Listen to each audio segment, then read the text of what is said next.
Hey guys, this is Joel again. Um, this is a video that I really...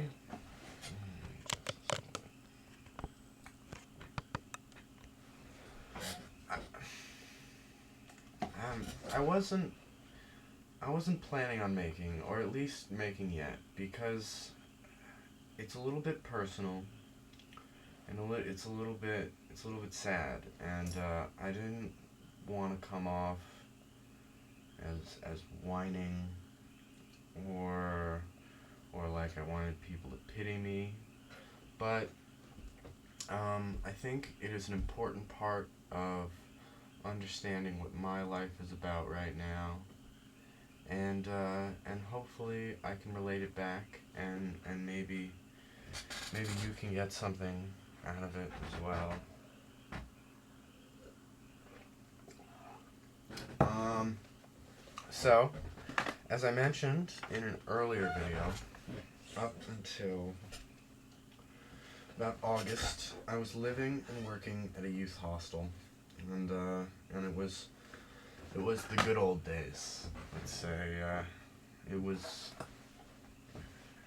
the best time of my life, and in late July,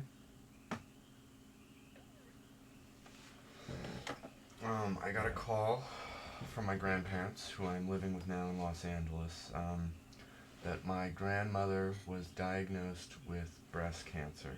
Um, as some of you may have noticed, in the pictures I posted over last night, or earlier tonight, at the end of my last blog, she has very short hair. It's growing back. She was in chemotherapy. And, well, my grandmother and my grandfather and I have always been very close. When I was younger, up until the time I was about 5, I lived in this very house with my mom and my grandparents. And my mom was young, too young to be having children. She was a high school dropout, sort of trying to get her life back together. She had some drug abuse problems, and she's much better now, and she's a wonderful mother. But at that age, she was struggling, and my grandparents have really helped out, get me through that and get her through that. So when I found out that she had cancer, I was crushed, and for about a week, I locked myself in my room. I went to, I worked, and then I was just in my room, just trying to contemplate why this thing could happen to such a wonderful person, and why, and what I was going to do about it. So I realized that she had taken care of me in my time of need, and that it was my duty to return the favor and help her out. So I've been living in Los Angeles, taking, she's almost fully recovered now, thank God. She is a survivor. But during chemotherapy and recovering from her surgeries, I did cleaning, cooking, just general housework, trying to help out as much as I could, do whatever I could, and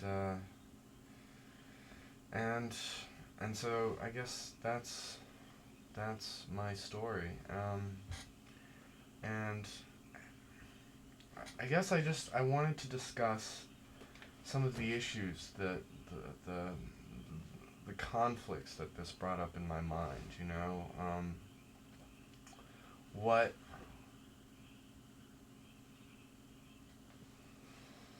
what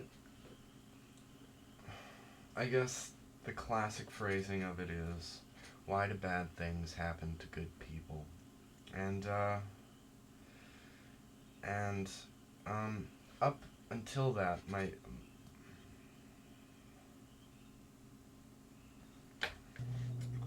hi guys, sorry about that. Lost it there for a moment. So I'm recovered. Don't worry.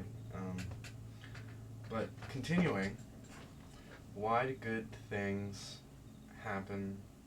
Why do bad things happen to good people? And in all my soul searching and searching of the world that I've done, especially in the last year, I haven't really found an answer. Um, Maybe it's chance, maybe it's some sort of test. I don't know. But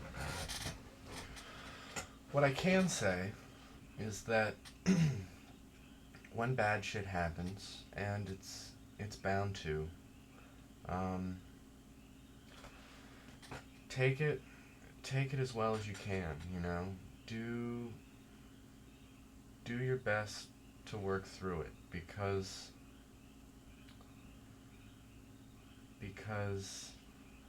well, that's all that we can do. And hopefully from these sorts of things you can grow, you can mature, you can gain new perspective on the world. And that's what I've tried to get out of it. And uh, from some of the support groups I've gone to with my grandmother, a common thing from people who have survived these sorts of ordeals is to say that, if they had the choice, they would not have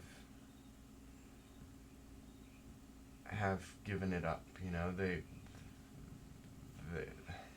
that they are glad they went through it. And while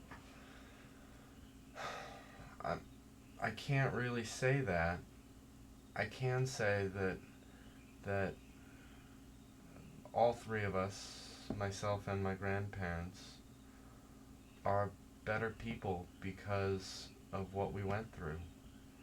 And so I can't say I would choose that sacrifice because of how terrifying it was, how for all the obvious reasons, but it did help us grow. And I'm glad we did at least get something out of it. So next time it just seems life is beating you to the ground and then taking a piss on you. Maybe you can get something from that. Try and absorb it into your soul and grow from it. And that's all you can do. So I want to thank Zen Archer for inspiring me to do this, giving me the bravery I needed to make this. And thank all of you for listening. And that's it. Bye, guys.